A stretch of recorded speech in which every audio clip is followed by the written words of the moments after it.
Okay, y'all. Good morning. Good morning. Sorry about the videos from yesterday. It's been short. I really, well, I haven't really had a whole lot to talk about. I went and looked at another job yesterday in my neighborhood. It was a 4 tree job, and I was just very candid with the owner over there. I just told him it was beyond what I can do and make money at. If it was just 1 tree or a few smaller trees that weren't right up on the fence in the house in the shed, then I might have taken it on. Uh, but there comes a line of what you can do. Uh, if you're me, right, and make money in the tree game. Uh, yeah, I'm not uh, adequately prepared for anything more than one or two trees, or something where I don't have to worry about the debris, that kind of thing. If it's I don't like taking on jobs where I got to haul the debris out if it's more than one trailer load, because the I have to charge so much. So that's kind of where I'm at.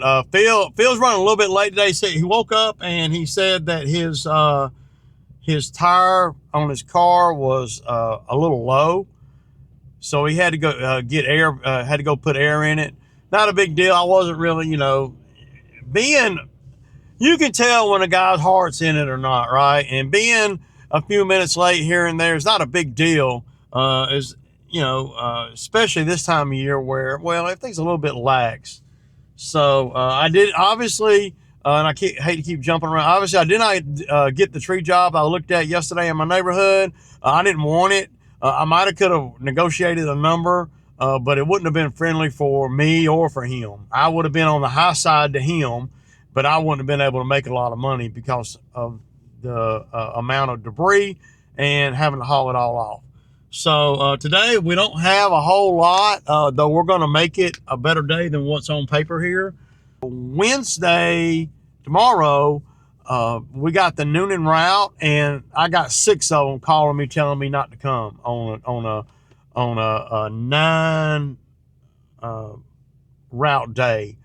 Now, uh, it would be good, to be honest with you, to push that whole route to next Wednesday, because next week is the light week, and it's really light. So if I could push Wednesday's work to next week and push the HOA to next week, then that'll fill the week up, right? That's the thinking. Of course, if I do that, then especially on the Wednesday route, the Noonan route, which is tomorrow, if I move that to Wednesday of next week, then obviously I won't get that money this week.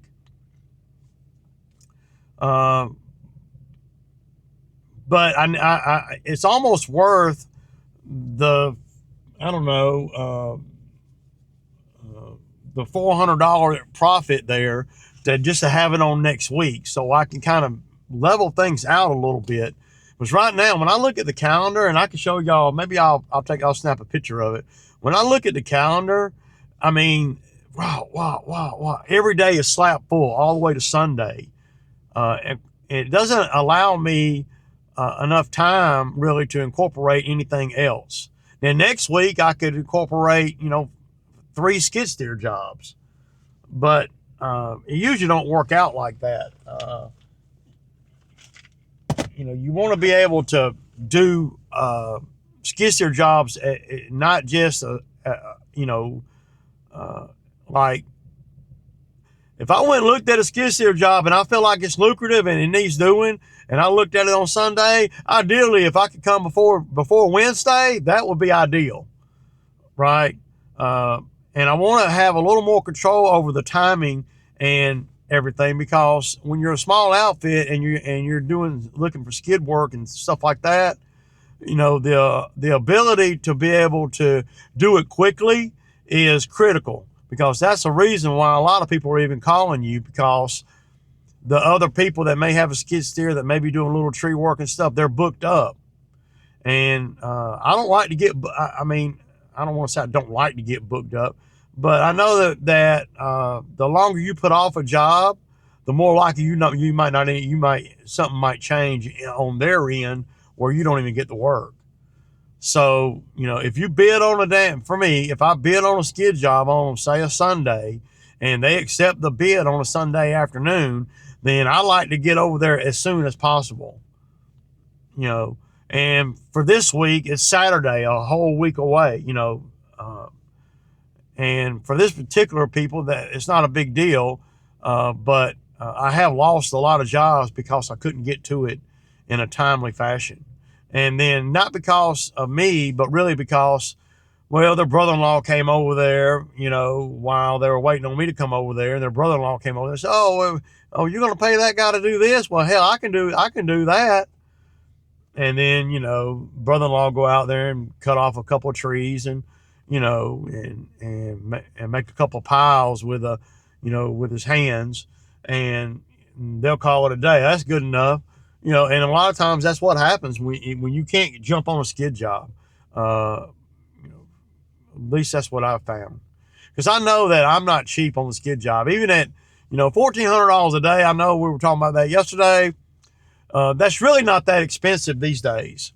It might be expensive to some, but to guys that own the equipment and pay for all that stuff and know what the going rates are, $1,400 is pretty cheap, really, to be honest, for what I can do anyway.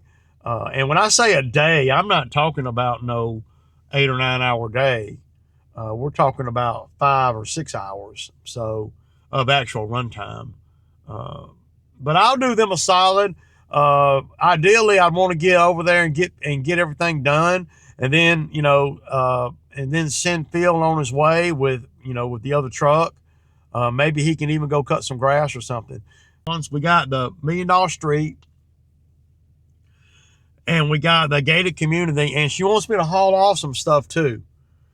So we're gonna take the dump trailer, and I charge for that too. So yeah, and we're supposed to be getting a new couch tomorrow, so that's why I'm gonna go on and take the dump trailer, because that lady over there said she has some furniture.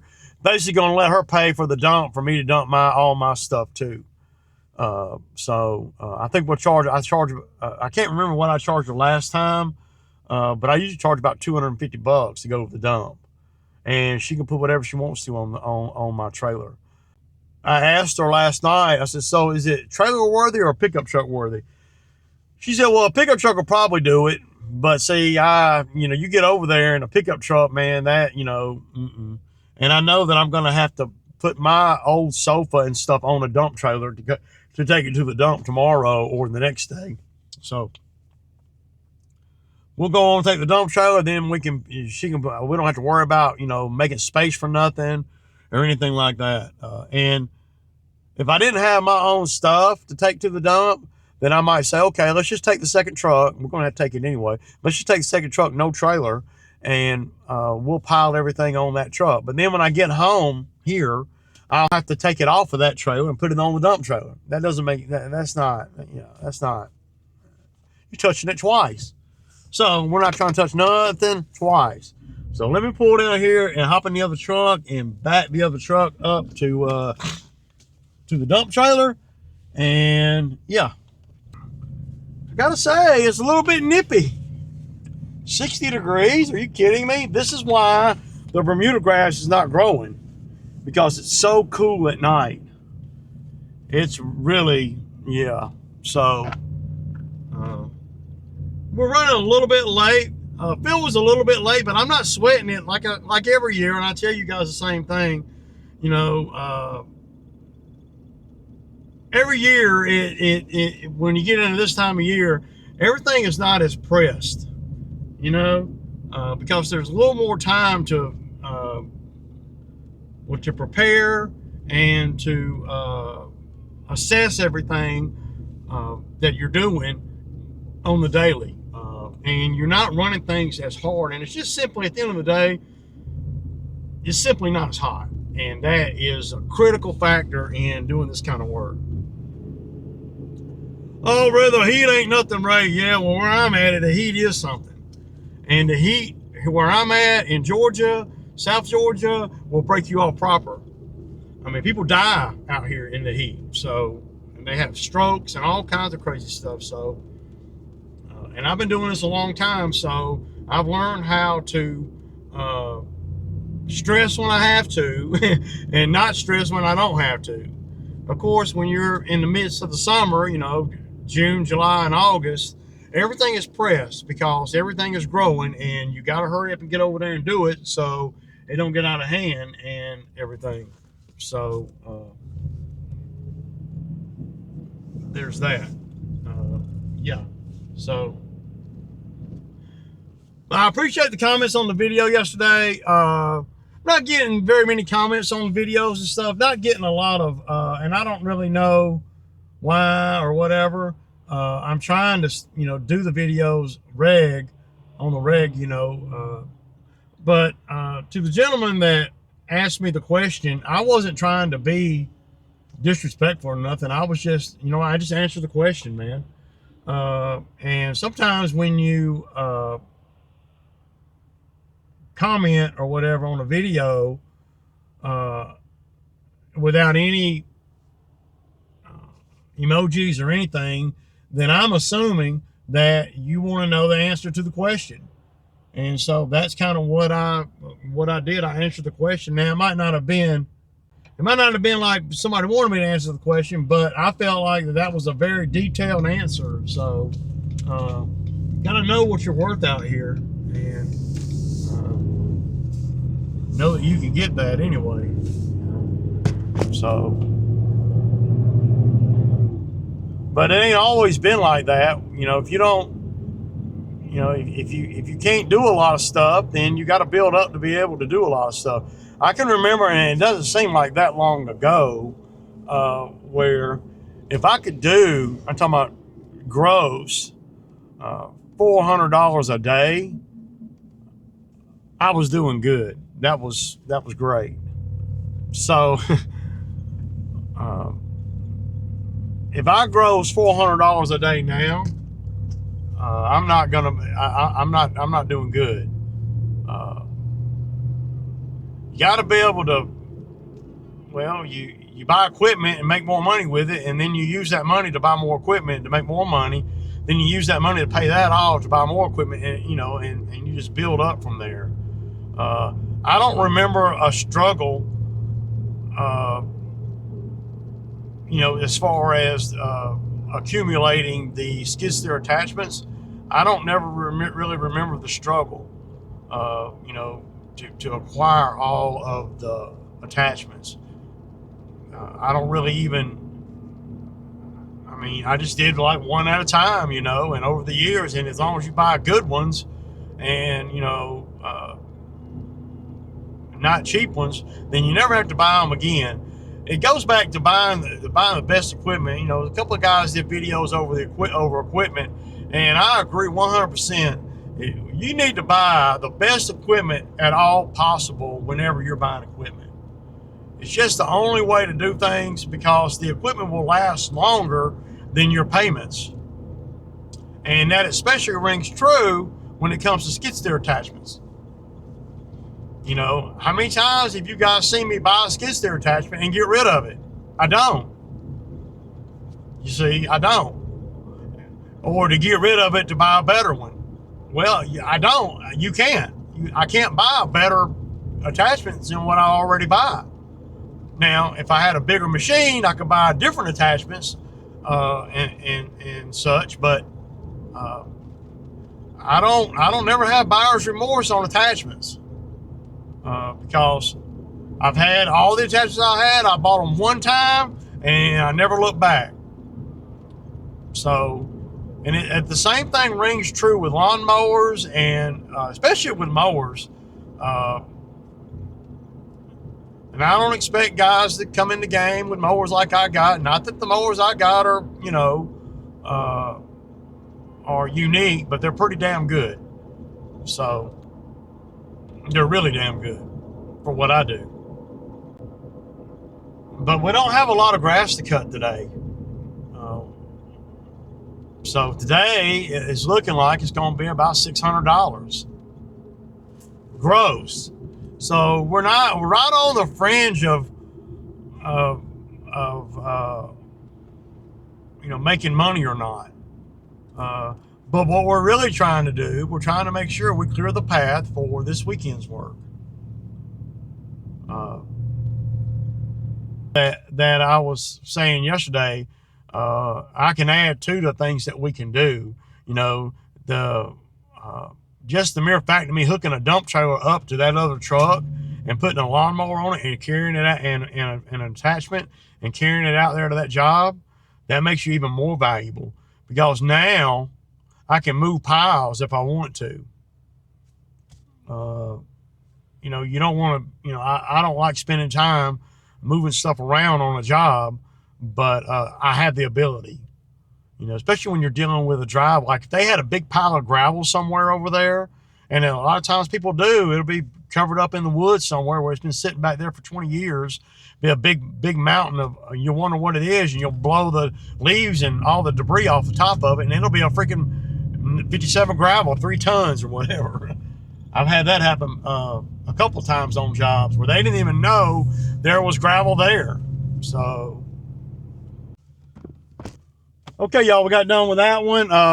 This is an 80. It takes about, man, I can do it solo in 20 minutes. So Phil was in the other truck, and the benefit of having a second truck, really, if you can overcome what it costs to have the second truck, Phil was able to go on and leave this one 15 minutes ago and go on and get started on the bigger ones. You make a lot better time that way, but it costs you a little more in fuel. So you got to weigh that. And I wouldn't go out and buy a $50,000 truck for that. But considering I own the second truck, bought and paid for, pay insurance on it, why not? It's costing me fuel. So it'll pay dividends today when when we're able to cut grass and haul debris off. So when I say debris, I'm talking about household stuff. We're talking about not garbage, but furniture and things like that, and whatever, old boxes and that kind of thing. So yeah, so Phil, he's been gone 15 or 20 minutes. So and the reason I did that is because there's an area over here at the $1 Million Street that you got to weed eat. So why have Phil sitting on the trailer over here waiting on me when we're in the second truck, when we have 2 trucks? He can go on and leapfrog me and get on over here to this one. We'll probably do the same thing on this one when we get ready to leave this one to go over to the gated community. So I might leave before him, or he might leave before me, or whatever, The biggest thing is with new guys out here that don't really know their way around here, they follow the GPS, and that's okay until it takes them the wrong way or whatever. And if they don't have any idea about where they're at or where they're going, then it can really suck up a lot of time. And I don't like wasting time on stuff like that. So, because to get to where we're going now, to get from there to the gated community, there's about 10 different ways you can go. And I've been, I know the shortest way. So, and it would be best if Phil got over there first with the push mower, but the push mower's on this trailer. But we can always pick the push mower up and throw it on the dump trailer. It's not a big deal. That's a good thing about having the 21-inch versus the Exmark 30s, commercial 30s. So those commercial 30s are heavy, man. And you ain't gonna hardly pick one up by yourself. I'm not. There might have been a time when I could, but that time ain't now. Yep. Phil did right. He did right so far, so good. See, he's halfway done weed eating up there. See, love it, man. You gotta love that. So I'll get my mower off, and we'll go from there, man. Same old, y'all. Okay, y'all. So we got done with that one.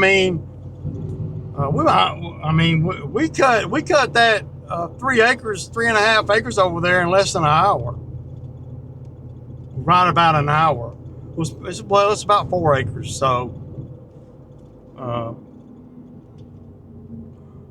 it's all about that equipment, man. I mean, and how dry the ground is. We flew across it, man.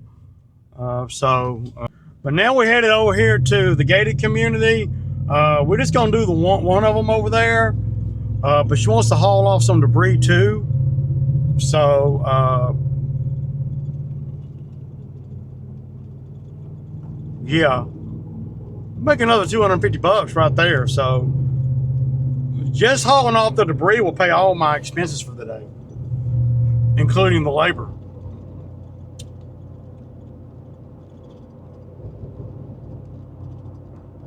And it's usually nothing really that difficult to do, really.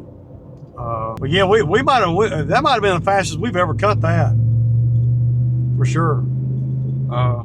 Also, this is Ray and Phil's moving service. What's that? Ray and Phil's moving service. Junk, debris, whatever it takes to get $1, y'all. That's it, man. Or 2. Yeah, maybe 2. So y'all see, it ain't that much debris, but what ended up happening is I'll be able to put my couch and stuff on here too, and go to the dump. And she's giving me $250 for that right there.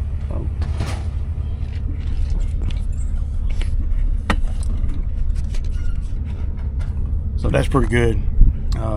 Yeah. I mean, that's all I feel like doing today, man. It's so dusty out.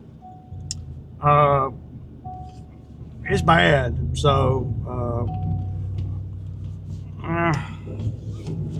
it's like I said, man, I'm getting burned out, man. I'm not wanting to work real long anymore this year, because I know that we don't have to. As long as we work smart, we don't really have to work that long, and we're able to do stuff like that. I mean, that right there, $250 plus another $200 on the yard. That's $450 right there. And then we got another $250. That's $600. Well, no, that's $700. So yeah, so we're at $780. It's pretty good, and it's $1230. I'm done, man. I done got dust all over me. I've been breathing. It's so dusty, man. And that Bermuda grass has been when it's dry, boy, it's a lot of thatch and a lot of dust and stuff. So